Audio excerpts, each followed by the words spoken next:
Halo teman-teman semuanya, kenalin aku Selvia dan aku akan mengajak kalian membedah bisnis Antam.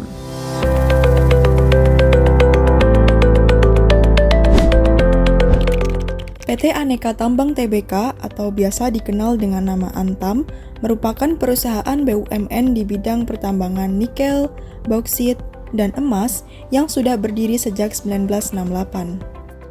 Pada tahun 2017, perusahaan bergabung dengan holding industri pertambangan yang telah bertransformasi menjadi Mining Industry Indonesia atau MIND. Bersama seluruh anggota, Antam bersinergi mengelola kekayaan sumber daya mineral Indonesia untuk membangun peradaban, menyejahterakan bangsa, dan menciptakan masa depan yang lebih baik bagi Indonesia. Selama tahun 2024, Antam berhasil meningkatkan penjualan sebesar 69% secara year on year, atau menjadi 69 triliun rupiah. Kenaikan penjualan ditopang oleh komoditas emas yang berkontribusi 79% atas total seluruh pendapatan. Kenaikan ini dipicu oleh harga emas global yang meroket. Sedangkan sisanya, 17% berasal dari komoditas nikel dan 4% dari bauksit. Meskipun penjualan 2024 naik signifikan, sayangnya kenaikan laba bersih tidak mengalami hal yang sama. Laba tahun berjalan 2024 hanya naik sebesar 25%. Hal ini dikarenakan beban pokok penjualan yang juga naik mencapai 80%, melebihi kenaikan total penjualan. Peningkatan beban pokok penjualan didorong oleh kenaikan biaya produksi yang hampir mencapai 2 kali lipat dari tahun 2023. Lebih spesifiknya karena peningkatan signifikan atas pembelian logam mulia yang mencapai 133% sejak 2023. Itu merupakan kinerja keuangan Antam dari segi profitabilitas selama 2 tahun terakhir. Ketergantungan pada segmen emas yang berbiaya tinggi ditambah lesunya kinerja segmen nikel karena penurunan harga akibat oversupply produksi nikel di Indonesia menyebabkan profitabilitas tidak tumbuh sepesat pendapatannya. Sebagai perusahaan tambang yang bersifat siklikal, kondisi seperti ini menuntut Antam untuk pandai mengelola keuangannya agar tetap efisien dan liquid. Sebagai perusahaan besar, gimana sih Antam mengelola keuangannya? Yuk kita bahas dari rasio likuiditas dan aktivitasnya.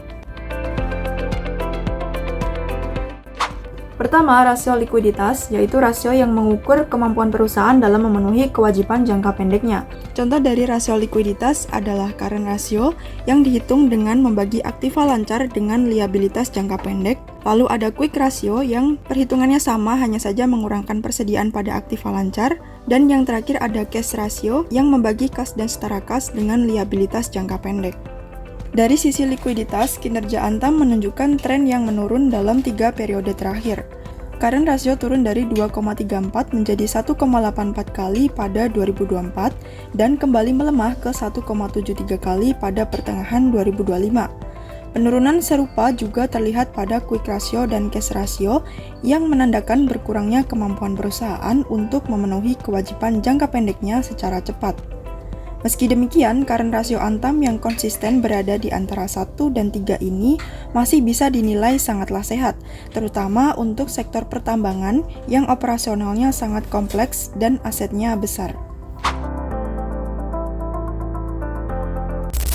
Kedua adalah rasio aktivitas yang mengukur efisiensi penggunaan aset perusahaan dalam menghasilkan pendapatan. Contoh dari rasio aktivitas yang pertama adalah total asset turnover yang dapat dihitung dengan membagi penjualan bersih dengan rata-rata aset. Lalu ada inventory turnover yang dihitung dengan membagi harga pokok penjualan dengan rata-rata persediaan. Dari sisi aktivitas, Antam menunjukkan perubahan efisiensi dalam penggunaan asetnya. Total aset turnover sempat meningkat dari 1,7 kali menjadi 1,58 kali di 2024. Menandakan kemampuan aset menghasilkan pendapatan yang lebih baik seiring naiknya volume penjualan, terutama dari komoditas emas. Namun, pada pertengahan 2025, rasio ini sedikit menurun menjadi 1,22 kali, menunjukkan adanya perlambatan aktivitas operasional. Sementara itu, inventory turnover yang mencapai puncaknya di 2024 sebesar 13,19 kali juga turun ke 8,4 kali di 2025. mengindikasikan adanya penurunan kecepatan perputaran persediaan.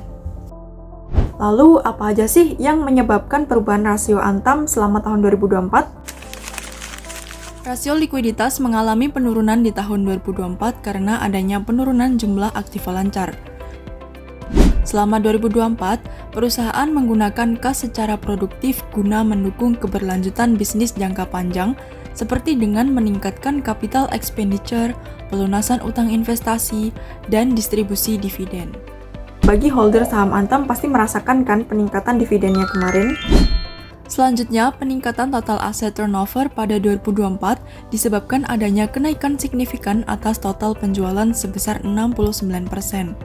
Peningkatan pendapatan utamanya ditopang oleh penjualan produk emas sebagai respon pasar atas kenaikan harga emas dunia akibat ketidakpastian ekonomi global seperti inflasi yang tinggi, konflik geopolitik, serta kebijakan moneter ketat di negara maju yang membuat investor beralih ke aset safe haven seperti emas.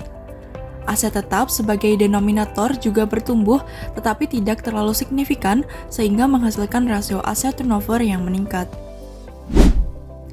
Sementara itu, fluktuasi rasio inventory turnover pada 2024 terjadi karena adanya kenaikan beban pokok penjualan dan persediaan yang hampir 2 kali lipat dari tahun sebelumnya. Nah, dari kedua rasio tersebut dapat dinilai bahwa kinerja Antam sangat sehat, membuktikan bahwa perusahaan mampu menjaga stabilitas keuangan dengan produktivitas operasional. Terima kasih sudah menonton, silahkan komen di bawah kalau kalian ada yang mau didiskusikan, dan sampai jumpa di pembahasan berikutnya.